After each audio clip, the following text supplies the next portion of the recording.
তো দেখো আজকে হচ্ছে আমাদের ভাই বোনের ফুলসজ্জা ফুলসজ্জা যেটা বল আর গেড়েছে তো দেখি সত্যিকারের ব্যান্ড মানে ভাই বোনের ফুলসজ্জা হলে তো ব্যান্ড হবে তাই না?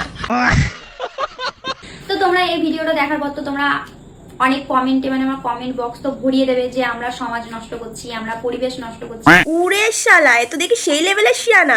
মানে তোমরা নিজেরাও খুব ভালো করেই জানো যে এই সমস্ত কাজবাজ করে সমাজের লোকজন তোমাদেরকে মেনে নেবে না। কমেন্ট বক্সে এসে উদমা খিস্তি খামারি খাবে, লোকে উল্টো পাল্টা কথা বলবে, গায়ে ডিএনএ সামনে তো থুতু ছুঁড়ে মারবে। তারপরেও তোমরা সোশ্যাল মিডিয়ায় এই সমস্ত হাগাহাগি বন্ধ করবে না, কারণ তোমার কলেজে ঢ্যামনাটা শুয়ে আছে ও তো বাইঞ্চো না, ও হচ্ছে ব্যাঞ্চো।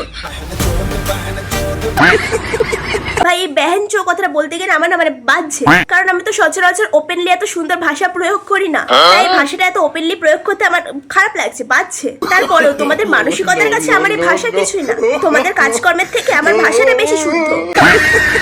ভাই বোনের ফুলসজ্জাও করছিস। আর একটা কথা বলি, তোমরা ধর্ম নিয়ে চলে যাচ্ছ, মানে যা ইচ্ছে তাই কমেন্ট করছো। ধর্ম নিয়ে চলে যাচ্ছে মানে আমি বুঝতে পারছি না, তোমরা কি আদৌ সনাতনী? না মানে আমার তো মনে হয় প্রকৃত সনাতনী হলে এই সমস্ত কাজবাজ করা তো দূরের কথা, এইসব মানে এইসব চিন্তা ভাবনাই মাথায় আসতো না। ঠিক বলেছো। আমার তো মনে হয় তোমরা হালালের ঘরে দুলাল, শালার বেঞ্চ তরকারি সারা সিঙ্গারা ফাক।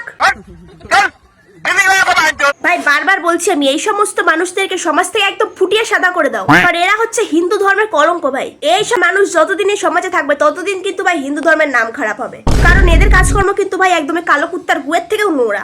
এরা হচ্ছে ভাই সমাজের একদম আবর্জনা, বুঝতে পেরেছো? এদেরকে তুলে নর্দমার মধ্যে ফেলে দাও, পৌরসভার গাড়ি এসে তুলে নিয়ে চলে যাবে।